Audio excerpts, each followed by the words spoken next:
اب جو کوشچنس ہم شامل کرنے جا رہے ہیں اس سے یہ ظاہر ہوتا ہے، جھلکتا ہے کہ آڈینس، ناظرین صرف سیٹھی صاحب کو سنتے نہیں ہیں بلکہ بہت غور سے دیکھتے بھی ہیں۔ اس کا اندازہ آپ کو ہوگا جب ہم سوال شامل کریں گے۔ تو سیٹھی صاحب کی اجازت سے سب سے پہلا سوال ہم آسٹریلیا سے عدیل احمد کا شامل کریں گے۔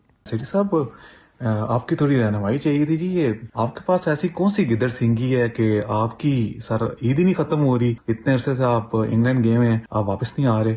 تو سر سوال یہ تھا آپ سے کہ بھابی آپ کو کچھ نہیں کہتی؟ کیونکہ اسی تے کاروں باہر نکلی ہے 5 منٹ بعد فون آ جاتا ہے بیگم دا۔ سر کوئی سانو کوئی اپنے تجربے نال کوئی اسسٹ کرو، کوئی سانو دسو کی جگاڑ ہے، کی چکر ہے؟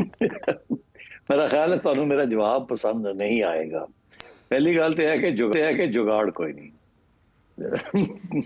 تھوڑی بھابی مینوں پھڑ کے لے گئی ہے اور سر تے بیٹھی ہے اتنے لندن وچ۔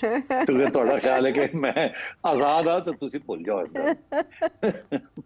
نمبر 1۔ نمبر 2، جدوں حکم ہوئے گا کہ چلو جی بوری بستر چکو، چلو واپس چلو لاہور، تے خادم لگائے گا لاہور۔ ٹھیک ہے، سمجھ گئے ہو تسی ہن سمجھ جاؤ کہ جو حالات نے اتنے۔ سو گل ہے کہ تمہیں پتہ ہے بھابی تہاڈی باس ہے اور اسی تے تمہیں پتہ حکم کی تعمیل کرتے ہیں۔ باقی تسی باقی اللہ خیر صلاح، جدوں حکم ہوئے گا میں آ جاؤں گا لاہور واپس۔ ہاں، اس پرمپرا سے سیٹھی صاحب بھی آزاد نہیں ہے۔ تو عدیل احمد، آپ کسی بھی طرح کی خوش فہمی یا غلط فہمی میں بالکل نہ رہیں، جگاڑ نہیں ہے اور اس کا کوئی علاج نہیں ہے۔ مسعود خان نیازی لاہور سے۔ میرا نجم صاحب سے ایک ذاتی سوال ہے کہ کائنڈلی ہمیں یہ بھی بتائیں کہ وہ لندن میں جا کے اتنے صحت مند، ینگ اور فریش کیسے ہو گئے ہیں، اور کیا وہاں پہ وہ میل لے رہے ہیں تاکہ ہم پاکستانی بھی اپنی صحت کو اس طرح امپروو کر سکیں۔ یار یہ کہاں سے سوال آپ لے آئے ہیں؟ یہ پرسنل قسم کے سوال آنے شروع ہو گئے۔ I'm getting very uncomfortable۔ اچھا تو آپ جواب تو دینا پڑے گا۔ وہ کہہ رہے ہیں میری صحت امپروو ہو گئی ہے اور میں کیا کرتا ہوں۔ کون سا میل لے رہے ہیں آپ؟ نہیں، میل تو یار وہی ہے جو اتنے ملتا سی، مگر اتنے دی آب و ہوا بڑی زبردست ہے۔ آج کل سمر ہے نا، آپ سڑک پہ نکلے نا ذرا باہر، مزے آن گے تمہیں۔ بس اس سے زیادہ میرے سے کیا آپ سننا چاہ رہے ہیں؟ ہر بندہ ہی جوان ہو جاتا ہے اتنے آگے، فریش بھی، صحت مند بھی ہو گئے ہیں آپ ان کے بقول۔ ہاں تو اس لیے لندن آئے۔ ہاں ہوا بہت اچھی ہے یہاں کی، پولوشن نہیں ہے اور خوبصورت لوگ نظر آتے ہیں اور حسین لوگ نظر آتے ہیں، اور آپ کو پتہ ہی ہے، اور جب بھابھی ساتھ نہ ہو تو ہم ایسے ایسے کر کے دیکھ بھی لیتے ہیں۔ اس پہ اعتراض ہو سکتا ہے۔ بہرحال اب سلمان لاہور سے۔ آپ کا سکسیشن پلان کیا ہے؟ اور مجھے پتہ ہے منیب یار فاروق کی کرنے صاحب پہ ہیں اور اور بھی لوگ ہیں جنہوں نے آپ کے ساتھ کام کیا، لیکن آپ کچھ ٹیم کو ٹرین کر رہے ہیں؟ آپ کا جو آرٹ آف انالیسس جو ہے، جس سے آپ دنیا کو دیکھتے ہیں، جو آپ لاجیکلی دیکھتے ہیں ہر چیز کو اور ڈومیسٹک پالیٹکس کو، آپ کے بعد کون آگے چلائے گا یہ سلسلہ؟ او پاجی تسی مینوں ریٹائر کرن کیوں لگے ہو؟ چنگا بھلا کاروبار چلتا پیا ہے، وہ کہتے نا دھندا چل رہا ہے، تو تسی کیوں مینوں ریٹائر کر رہے ہو؟ کیوں میں سکسیشن دی چیزاں سوچاں؟ سکسیشن میں کون کوئی میری کوئی مطلب ہے کہ ایک پوری لائن ہے کہ جی میرا پتر بنے گا میرے بعد تے پھر وہ پتر بنے گا بعد، یہ کوئی ایسی پالیٹیشین تو نہیں ہے گے۔ تو اس لیے جب تک اللہ تعالیٰ نے ہمت دی ہے ہم لگے رہیں گے، اور جب اللہ تعالیٰ یاد کر لے گا تو ہم لگے جائیں گے، اور اس کے بعد پھر تسی اپنا سوچنا کی ہونا کی نہیں ہونا۔ تو اور جانشین تو بڑے ہیں، سارا میڈیا جو ہے، اتنے ٹیلنٹڈ لوگ ہیں یہاں، موقع ان کو ملے، they are very good, and I think Pakistani media very good. یہ ہمارے بہت سارے اینکرز جو ہیں یہ اس وقت بیٹھ کے لوگوں کی انٹرویو کرتے ہیں۔ جب ان کی آپ انٹرویو کریں گے تو آپ دیکھیے گا کتنے ذہین ہیں اور کتنے نالجبل ہیں یہ سارے۔ وہ تو میری خوش قسمتی ہے کہ پہلے دن سے میں نے اس قسم کا پروگرام کیا اور وہ قبول ہو گیا، مگر majority of our anchors solid, very good analysts. اب آپ نے دیکھا جب ان کو بلایا جاتا ہے، یہ جو باقی پروگرام ہوتے ہیں جس میں 3 4 لوگ بیٹھے ہوئے ہوتے ہیں اور سوال سب سے کیے جاتے ہیں، their analysis is always top class۔ تو میرا خیال ہے آپ تھوڑی سی توجہ دیا کریں ان کی طرف۔ ہمارے جو اینکرز ہیں they are solid analysts۔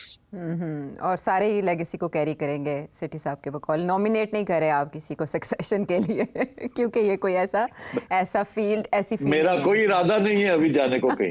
دینے کا شکریہ۔ اور اب اگلا سوال۔ اگر کسی طرح خدا نخواستہ آپ کا یہ پروگرام چینج ہو جائے، اس کا فارمیٹ، سی ٹی صاحب کو کوئی اور اسائنمنٹ گورنمنٹ کی طرف سے اگر مل جائے اور آپ کا پروگرام نو مور آن ایئر رہے تو ہمارا کیا بنے گا؟ یعنی آپ یقین کریں کہ آپ لوگوں کا جو پروگرام ہے وہ اتنا انفارمیٹیو ہے کہ اس قسم کی پریپریشن اور اس قسم کی تیاری کے ساتھ کوئی بھی اور جو نالج ہے سی ٹی صاحب کا اور عائشہ آپ کا بھی، یقین کریں کہ پھر بڑی کمی محسوس ہوگی آپ کے آڈینس کو ترقی کرے۔ اور دوسری بات یہ ہے کہ پاکستان میں بلکہ آج کل تو کہیں بھی کوالٹی کی پہچان نہیں ہے اور نہ کوئی کوالٹی کی قدر کرتی ہے، بس پتہ نہیں کیا سچویشن بن جاتی ہے۔ لیکن بعض پروگرام آپ دیکھیں گے اس کا کنٹینٹ کچھ بھی نہیں ہوتا لیکن اس کی ویوز ملینز میں چلے جاتے ہیں، تو میں حیران ہو جاتا ہوں کہ کیا ہو رہا ہے۔ اینی ہاؤ، خدا کرے کہ آپ لوگوں کا پروگرام اسی طرح پلتا پھولتا رہے اور سی ٹی صاحب کی جو انالیسس ہے وہ ہم سنتے رہیں، اور عائشہ صاحب آپ کے بغیر بھی یہ پروگرام بالکل ادھورا رہے گا اور اس کا مزہ اس طرح نہیں رہے گا۔ ابھی آپ کی کافی کنٹریبیوشن ہے۔ لو بھی عائشہ سلام دو، تعریفیں ہو رہی ہیں۔ بہت شکریہ، نوازش، بڑی نوازش، بڑی مہربانی آپ کی۔ میں اب کیا کہوں آپ کو، دیکھیے بڑی تیاری کرنی پڑتی ہے، اس میں کوئی شک نہیں ہے۔ میرا خیال ہے بہت سے لوگ، آپ صحیح کہتے ہیں کہ ہمارے کچھ لوگ تیاری نہیں کرتے، اور میں اس دن دیکھ رہا تھا کہ میرا آئی فون ہے نا، تو بتاتا ہے کہ کتنے گھنٹے آپ آئی فون کو دیکھتے ہیں، تو مجھے بتا رہا تھا کہ ایک دن میں کوئی 8 گھنٹے میں اسکرین کے اوپر دیکھ رہا ہوتا ہوں، اور کوئی میرا خیال ہے کوئی ایسی سورس نہیں ہے جہاں سے مجھے انفارمیشن نہیں آ رہی ہوتی، اور سارا دن میں یہی پڑھتا رہتا ہوں۔ اور پھر عائشہ اور یہ ساری ٹیم جو ہے یہ مجھے ہر روز میرے خیال 100 کے قریب انفارمیشن فیڈ کرتے ہیں کہ یہ وہاں یہ ہو گیا، یہ ہو گیا، یہ آرٹیکل آیا، یہ ہے، تو سارا دن یہ ساری چیزیں ہم دیکھتے رہتے ہیں، جو مانیٹر کرتے رہتے ہیں۔ تو آپ سمجھے یہ 4-5 لوگ کی جو ہماری ٹیم ہے، it's like global monitoring group, we monitor every thing, اور اس میں سے وہ پھر میرا فیصلہ ہوتا ہے کہ میں نے کیا کس طریقے سے اس کو اپنے ذہن کے اندر لے کے جانا ہے، اور اس کو کیسے جو ڈاٹس ہیں ان کو کیسے جوائن کرنا ہے، کیونکہ انفارمیشن اتنی آ رہی ہے کہ آپ فلڈ ہو جاتے ہیں۔ مگر یہ تعلیم تھوڑی سی ہے تو جس کی وجہ سے بندہ سفٹ آؤٹ کر لیتا ہے کہ یہ فضول ہے، یہ فضول بات ہے، یہ فضول بات ہے، ہاں اس میں جان ہے، اس میں ایک نیا پوائنٹ ہے، اچھا یہ تو سوچا نہیں تھا، اینڈ سو آن۔ اور عائشہ بہت محنت کرتی ہے، when she I've seen this، بہت محنت کرتی ہے، میں بھی بڑی محنت کرتا ہوں، ہماری باقی ٹیم جو ہے وہ بھی لگے رہتے ہیں سارا دن اپنے لیپ ٹاپ کے اوپر، اپنے مین فریمز کے اوپر، فائنڈنگ آؤٹ دنیا کی کیا کیا ہو رہا ہے اور کیا نہیں ہو رہا۔ So yes, it's a very hard working. اب آئیے کہ گورنمنٹ کا، دیکھیے میں آپ نے پوچھ دیا تو میں اس کا جواب دیتا ہوں، ادروائز میں نے آج تک ذکر نہیں کیا۔ 1994 میں بے نظیر بھٹو صاحبہ، اللہ ان کو بلیس کرے،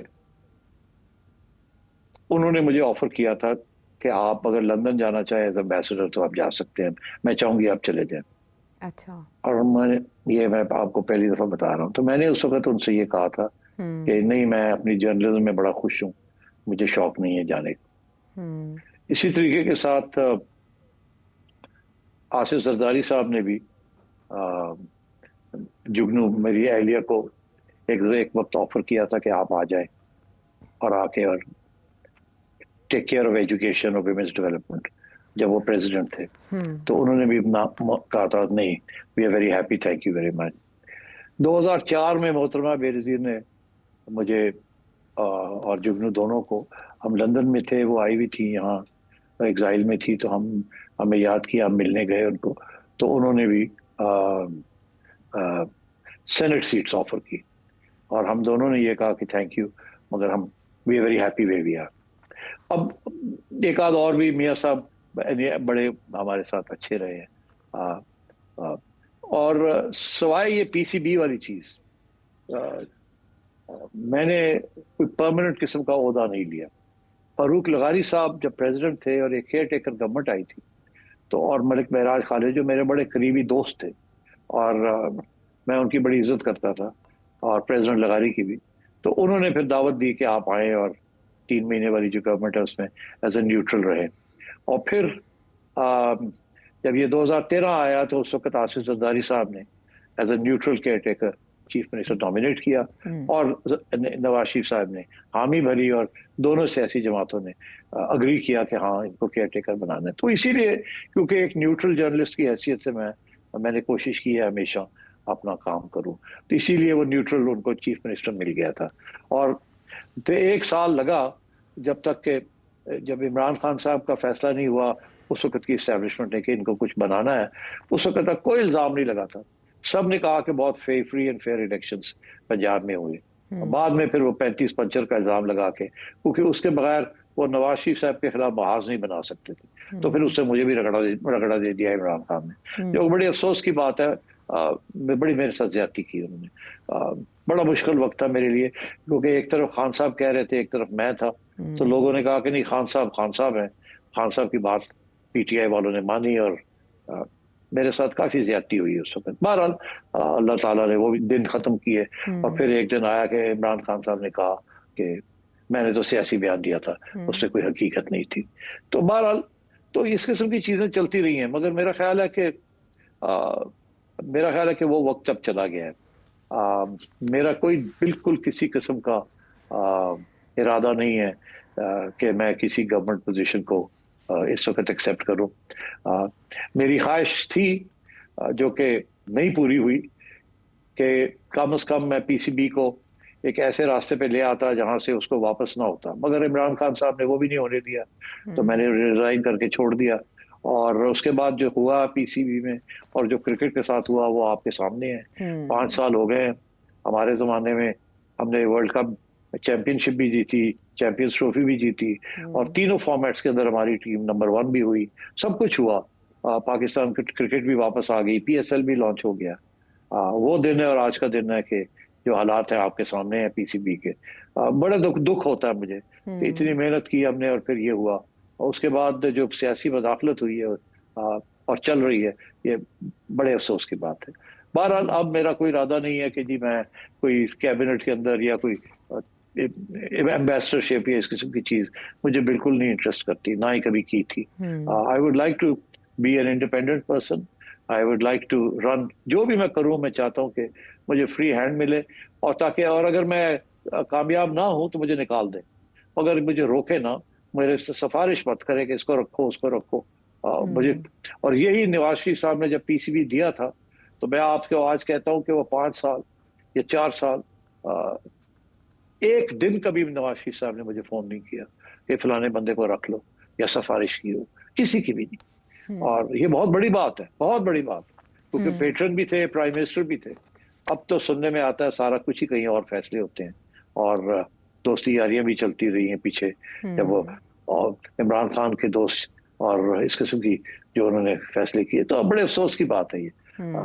اس کے بعد پھر پیپلز پارٹی نے بھی مجھے نہیں رہنے دیا, افسوس کی بات ہے, اور نون لیگ میرے لیے کھڑی نہیں ہوئی. سو اٹس اوکے, ہم نے جو کرنا تھا کر دیا. لوگوں کی دلوں میں اور دعاؤں میں تو میرا خیال ہے تھوڑے بہت بیٹھتے ہی ہوں گے. سو آئی ایم ویری ہیپی. کوئی ایسا اگر تحفہ ملے جس سے میں سمجھتا ہوں کہ میں کوئی قوم اور ملک کے لیے کوئی خدمت ادا کر سکتا ہوں, تو ظاہر ہے اس وقت تو بندہ نہ نہیں کرتا, مگر ایسی کوئی چیز نہیں ہے اس وقت سامنے. اور آپ فکر نہ کریں, جب تک میں ٹی وی پہ بیٹھا ہوں کوشش میری یہی ہوگی کہ انٹیگریٹی اور دیانتداری کے ساتھ بات کی جائے. اور غلطیاں بھی ہوتی ہیں, اپنے اوپینینز بھی غلط ہو سکتے ہیں, اپنا تجزیہ بھی غلط ہو سکتا ہے, نیت نہیں غلط, نیت نہیں خراب, اور کسی کے ساتھ زیادتی کا ارادہ اور نیت بھی نہیں ہے.